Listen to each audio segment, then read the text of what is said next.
बात कर लेते हैं झालावाड़ से आ रही खबर की। शवों को परिजनों के सुपुर्द किया गया है। स्कूल हादसे का शिकार बच्चों को जो शव है वो परिजनों के सुपुर्द किया गया है। एसपी की मौजूदगी में 6 अलग अलग वाहनों से पिपलोदी भेजा गया है शव। पिपलोदी गांव में शवों का अंतिम संस्कार किया जाएगा क्योंकि यहां इलाके में रात से तेज बारिश का दौर भी जारी है।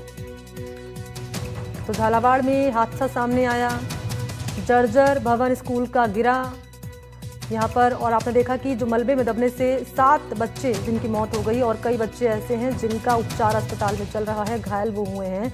और अब जो बच्चे काल के गाल में समा गए उन बच्चों का शव परिजनों के हवाले किया गया। एसपी की मौजूदगी में अलग अलग वाहनों से पिपलोदी भेजा गया है शव। और ज़रा जान लेते हैं अपडेट। सहयोगी इस वक्त मेरे साथ ज़्यादा जानकारी लिए रियाज मौजूद हैं। रियाज, झालावाड़ में दुखद हादसा सामने आया, 7 बच्चों की मौत हो गई और उन बच्चों का शव परिजनों के हवाले कर दिया गया एसपी की मौजूदगी में। देखिए, सुबह 5 बजे के लगभग से ही बच्चों के जो शव थे उनके परिजनों को सौंपने का काम शुरू कर दिया गया था और लगभग 5:30 बजे तक सारे शव परिजनों को सौंप दिए गए।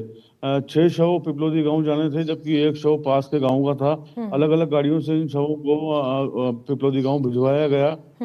अभी जैसे कि आप दृश्यों में भी देख सकते हैं कि एम्बुलेंस के माध्यम से इनको भिजवाया गया है और वहां पर लोगों ने जो अर्थियां पहले से ही बनाना शुरू कर दिया था और अब लगातार शवों को अंत्येष्टि के लिए ले जाया जा रहा है। बड़ी मात्रा में वहां पर पुलिस बल तैनात है। पुलिस की मौजूदगी में ही बच्चों की अंत्येष्टि की जाएगी। प्रत्येक शव जैसे ही घर से रवाना होता है तो उसके साथ बड़ी तादाद में पुलिस जाब्ता साथ में चल रहा है।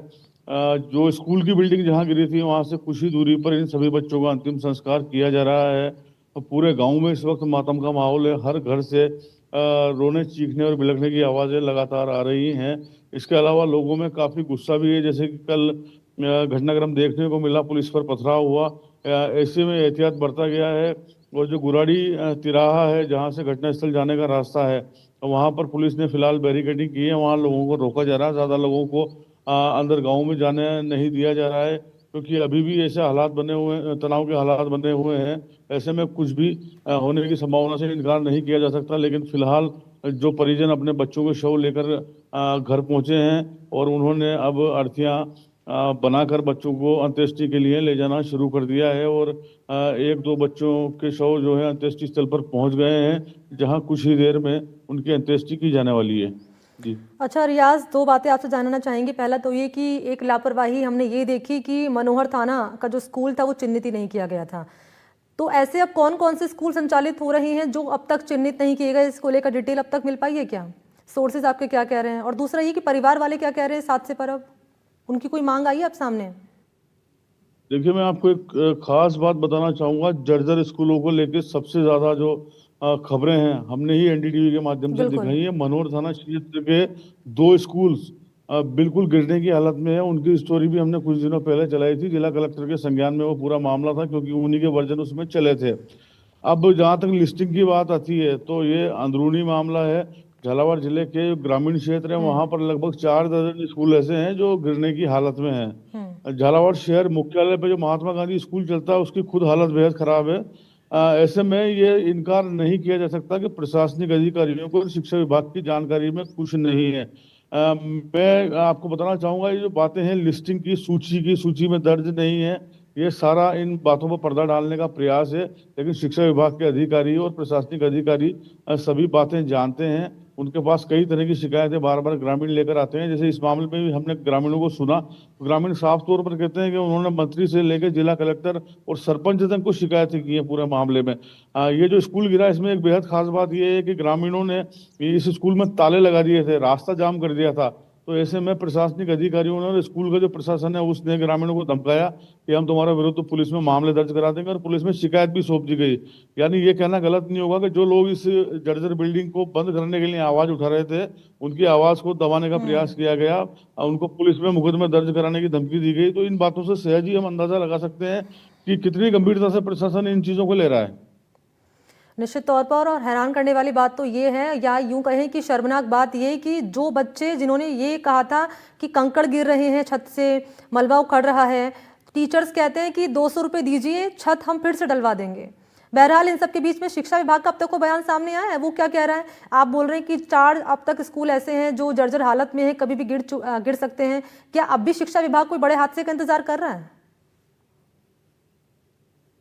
पूरे मामले को अगर देखें तो लगभग 1 वर्ष से हम इन सारी चीज़ों को लगातार देख रहे हैं। हमने भी इन समाचारों को बराबर उठाया है। तो जो अभी तक शिक्षा विभाग का जो रवैया रहा है उसको देख के ये कहना गलत नहीं होगा कि शिक्षा विभाग बैठा हुआ हादसों का ही इंतजार कर रहा है। समग्र शिक्षा अभियान के माध्यम से स्कूल की जो इमारतें हैं उनको बनाया जाता है समसा के माध्यम से। समसा के अधिकारियों से भी हमने कई बार बातचीत की है। वो भी ये कहते हैं कि हाँ, हमारे पास जानकारी है, हमने प्रस्ताव बनाकर भेज रखे हैं, प्रस्ताव जो पास हो जाएंगे तो बिल्डिंग का निर्माण करवाया जाएगा। लेकिन एक मामला मैं डग क्षेत्र का ऐसा जानता हूँ जो लगभग 1 वर्ष पहले हमने उस मामले को उठाया था। तो उस पूरे मामले को लेकर हमने अधिकारियों से बात की थी, लेकिन वहां भी आज तक कुछ नहीं हो पाया है। बच्चे खुले मैदान में ही बैठकर पढ़ रहे हैं, क्योंकि स्कूल की बिल्डिंग कभी भी गिर सकती है। बिल्कुल, और आप ये सही कह रहे हैं जी। रियाज की सबसे ज़्यादा जो रिपोर्ट दिखाई है एनडीटीवी ने ही दिखाई दर्शकों को, चाहे स्कूल की बात कर ली जाए, चाहे अस्पतालों की बात कर ली जाए, कि कैसे जर्जर हालत में अस्पताल चल रहे हैं, कैसे जर्जर हालत में बच्चे अपनी जान जोखिम में डालकर पढ़ाई कर रहे हैं। बावजूद इसके ये तस्वीर सामने आना निश्चित तौर पर सवाल खड़े कर रहा है सिस्टम पर, प्रशासन पर और व्यवस्था पर। लेकिन एक सवाल और रहेगा आपसे, मेरा आखिरी सवाल है ये रियाज, परिवार वाले क्या कह रहे हैं? परिवार वालों से कल जो जिस तरह से हम लोगों ने बातचीत की, तो ज्यादातर जो बच्चों के माता पिता अभिभावक हैं वो तो बात करने की हालत में ही नहीं थे, क्योंकि उनके छोटे छोटे बच्चे चले गए हैं। अन्य जो परिजन हैं उनमें काफी गुस्सा देखने को मिल रहा है। जब हमने लोगों से बात की तो लोग हमसे भी आसानी से बात करने को तैयार नहीं थे। उनका गुस्सा बराबर फूट पड़ रहा था। लोग हमसे भी ये कह रहे थे कि आप लोग अब क्या करने आए हुए हैं यहाँ पर, हमारे तो बच्चों की जान जा चुकी है।